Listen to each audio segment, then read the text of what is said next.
તો આજથી 2 દિવસ પીએમ મોદી ગુજરાતના પ્રવાસે આવવાના છે। વધુ માહિતી મેળવીએ સંવાદદાતા અર્પણ કાયદાવાલા પાસેથી। અર્પણ, પીએમ મોદીનો 2 દિવસનો ગુજરાત પ્રવાસ, આ 2 દિવસ જે તેમનો પ્રવાસ છે દરમિયાન શું આયોજન કરવામાં આવ્યું છે, સ્ટેપ બાય સ્ટેપ જણાવશો।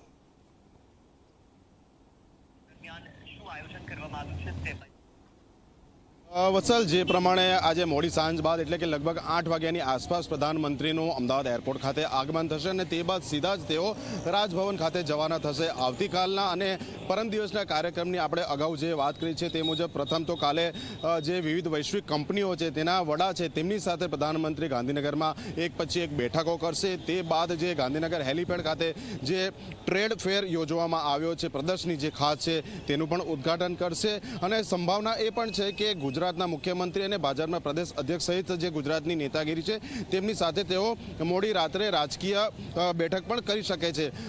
પરમ દિવસે જ્યારે સત્તાવાર રીતે ગુજરાત વાઇબ્રન્ટ સમિટનું ઉદ્ઘાટન થવાનું છે ગાંધીનગર મહાત્મા મંદિર ખાતે, તો ત્યાં પ્રધાનમંત્રી પહોંચશે એટલે તેમના આગમન પહેલા સરકારી તંત્ર હોય કે અમદાવાદ મ્યુનિસિપલ કોર્પોરેશનનું તંત્ર હોય, તડામાર તૈયારીઓ યુદ્ધના ધોરણે ચાલી રહી છે। મારી પાછળની તરફના દ્રશ્યો કેટલાક છે તે હું આપને બતાવવાનો પ્રયત્ન કરીશ। આપ જોઈ શકો છો જે એરપોર્ટથી સરદારનગર થઈ અને ઇન્દિરા બ્રિજ તરફ જવાનો આ માર્ગ છે કે જ્યાંથી પ્રધાનમંત્રી નરેન્દ્ર મોદી અને યુએઈના જે પ્રેસિડેન્ટ છે તે રોડ શો રૂપે પસાર થવાના છે, તો તેને લઈને ચારે તરફ જ્યાં નજર કરો ત્યાં ચુસ્ત પોલીસ બંદોબસ્ત ગોઠવી દેવામાં આવ્યો છે।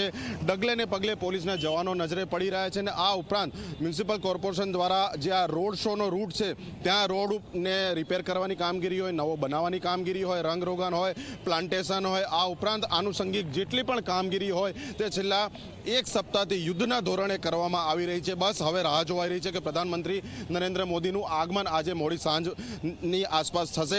તે બાદ આખો જે રોડ છે રાતના સમય તો તેની અલગ જ રોનક હોય છે। લગભગ 40 થી 45 કરોડના ખર્ચે આ એરપોર્ટથી ઇન્દિરા બ્રિજ સુધીનો આઇકોનિક રોડ તરીકે આ પ્રોજેક્ટ ડેવલપ કરવામાં આવ્યો છે। લગભગ 8 થી 9 મહિનાનો આખો જે કામગીરી હતી કોર્પોરેશને લગભગ 45 દિવસની અંદર હાલના તબક્કે આ પૂર્ણ કર્યું છે। કેટલીક નાની એવી બાબતો છે કે જે હજી બાકી છે અને તેને પણ યુદ્ધના ધોરણે પૂર્ણ કરવાની કામગીરી વત્સલ હજી ચાલુ છે। જી બિલકુલ, અર્પણ, માહિતી સાથે જોડાવા બદલ આભાર।